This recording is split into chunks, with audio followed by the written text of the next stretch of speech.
Hola amigos, ¿qué tal? Stuart here from Spain Speaks with a Spain news update. And Prime Minister Sanchez's decision the other day to increase defence spending to 2% has once again ruffled the feathers of coalition partner Podemos, but more about that in just a moment. Firstly, a big thanks to all of the people that left comments on the last video. Lots of comments, lots of debate happening there as usual. Thanks to people that supported the channel through a donation or by buying me a beer or a coffee. Many thanks for that. Thanks to people that bought merchandise, and a big thanks to my patrons on Patreon for your continuing support. Now, let's get into the news. And as I said, Prime Minister Pedro Sanchez the other day said that Spain is going to increase defence spending to 2% of GDP. As we can see here, Sanchez pledges to increase defence spending to 2% because Putin must be stopped in his tracks, he said. The Spanish Prime Minister Pedro Sanchez announced on Monday that Spain will increase defence spending to 2% of its GDP in line with NATO's commitment. The Spanish government's commitment is to increase defence spending to 2%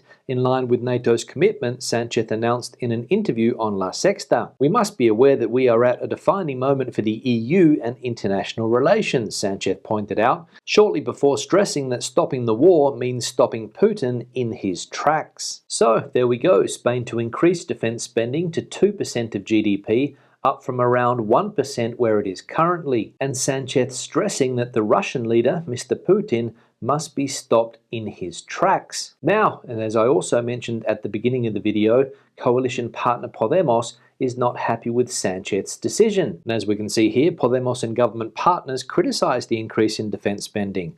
There are more urgent priorities, they say. Podemos, ERC, Mas País, Bildu, and other parliamentary partners of the government have criticised on Tuesday the announcement by the President, Pedro Sanchez, to increase the defence budget and reach the 2% of GDP set by NATO, and have asked him to focus more on the priorities of the Spanish people so that they are not curtailed in the budget as a result of this increase. They criticise the fact that Sanchez has made this announcement in the heat of the war in Ukraine, and most of them reiterated the need to focus more on diplomatic means to solve the conflict and not to increase the tension between the parties. So Podemos and other government partners not happy that more money is going to be spent on defence because they say that there are more urgent priorities for the Spanish people. And will this latest rift between the coalition partners, the PSOE party and Podemos, cause Podemos to leave the government as they have threatened to do on numerous occasions? Well, according to online publication El Confidencial, the PSOE rules out Podemos breaking the coalition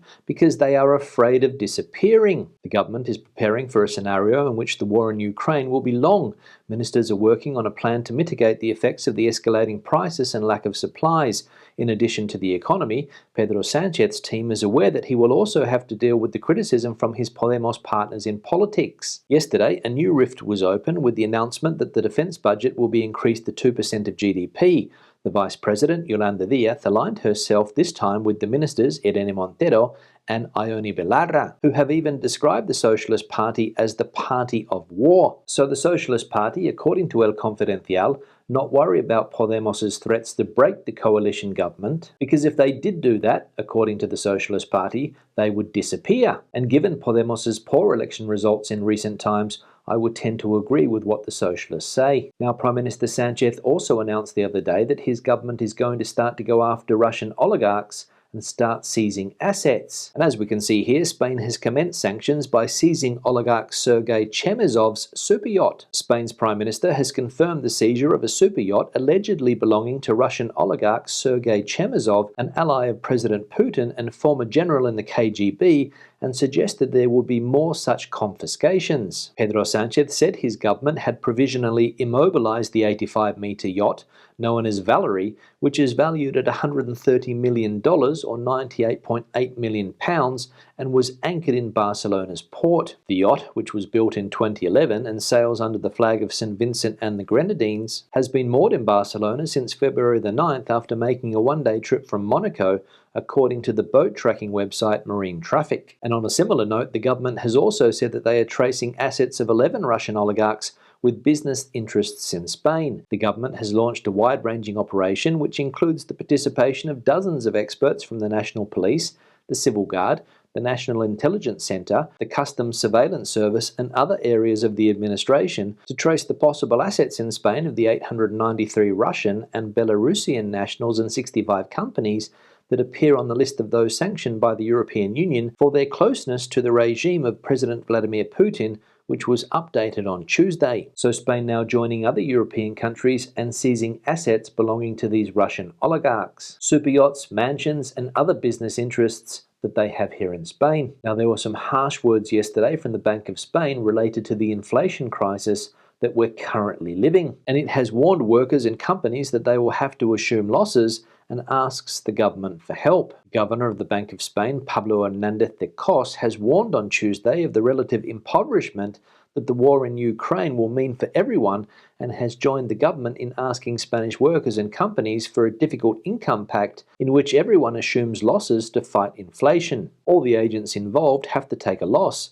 Neither workers will be able to maintain their purchasing power in the short term, nor companies will be able to maintain their margins, he said. Previously, he explained that the need to reach this income pact lies in the decline in income of the national economy compared to the rest of the world due to recent increases in costs. So there we go. As I said, harsh words from the Bank of Spain. We're all going to have to take a hit. Workers, companies, it does not matter. We are all going to be affected. So some positive news to start the day. Now let's have a look at a summary of the health situation in Spain, and we can see the accumulated incidence rate now sitting at 432. Hospital pressure remains low at 4%, and ICU pressure also low at 7.5%. Now there's some more bad news for Spain when it comes to foreign investment, as computer chip giant Intel has decided not to invest any new money in Spain. And as we can read here, Germany, Ireland, Italy and France beat Spain to Intel's $33 billion in key investments. The US multinational Intel has unveiled its long-awaited gigantic investment in manufacturing semiconductors in Europe,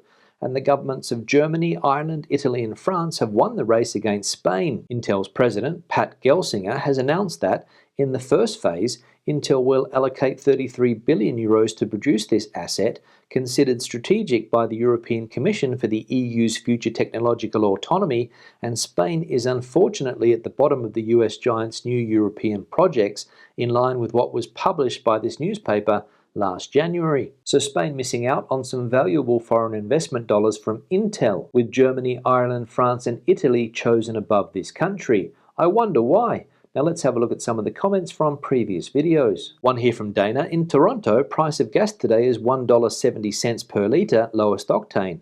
Went down from $2.25 a litre a few days ago. Yeah, Dana, thanks for the comment, and that certainly is a big drop in petrol prices, down from $2.25 a couple of days ago to $1.70 currently. But unfortunately, we haven't experienced a similar drop here in Spain yet. Checking my petrol app here to find the cheapest price for 95 octane unleaded, and we can see that it's close to €1.84 a litre. So it might be down a couple of cents, but nothing like the 55 cents that you mentioned in your comment. One here from Heather. Plenty of sunflower and corn oil, but one shop, Massy Mass, are limiting the purchase to 2 bottles. Yeah, Heather, thanks for the comment, and a lot of supermarkets here in Spain are currently limiting the purchase of certain products, oil for example. And I wouldn't be surprised if we see more purchase limits if panic buying sets in. I went to the supermarket yesterday, the biggest supermarket in my area, and there were some empty shelves. There wasn't any salt, there wasn't any vegetable oil, and packets of rice, pasta and lentils in short supply. So some people are definitely stocking up on these products.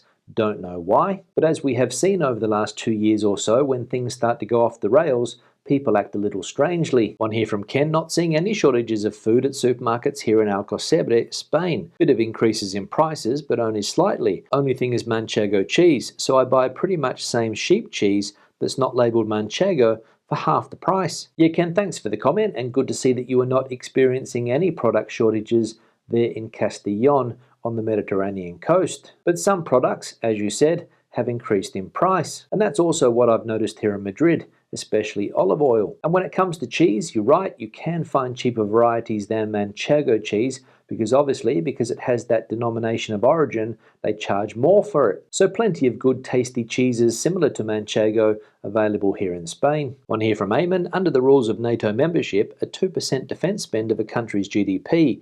Germany is another country whose NATO defence spend has been underwritten by other member states. Yeah, Eamon, thanks for the comment, and obviously related to that piece of news that we saw at the beginning of the video, that Spain is increasing its defence spend to 2% because that's what NATO requires. And you're right, there are other European countries in NATO that don't pull their weight. In fact, the majority of the NATO countries, I believe, spend less than 2% of their GDP, as we can see here. So Spain not the only country underspending on defence. One here from Julia: not having a car for the first time in my life, I experienced frustration in the beginning, but now, 3 years later, I only use public transport. I have done a rough estimation of how much I have saved, and it's mind-blowing. Believe me, it can be done. Yeah, Julia, thanks for the comment, and you're right. There are a lot of cities here in Spain where you don't need to have a car because public transport systems are very, very good and can take you everywhere you need to go. In fact, that's one of the main advantages of many cities in this country. Small, densely populated cities with good public transport. So good on you, Julia, for ditching your car, and as you said, you have saved lots and lots of money over the last 3 years. And finally, one here from Scott: that's sand, dude, not dust. Dust is dead skin. Yeah, Scott, thanks for the comment, and obviously referring to that Saharan dust storm or Saharan sandstorm, in your opinion, that covered most of Spain yesterday with a red substance. And I don't know what other people living here in Spain think that that substance was, but it sure looked like dust to me. And I'm pretty sure that dust is not only dead skin, but then again, what would I know? On that note, I'll wrap the video up. Questions and comments, please leave them in the section below. Debate the video out as you normally do. Give it a thumbs up if you liked it, thumbs down if you didn't. Tell us what you think dust is. I'll see you in the next one. Hasta luego.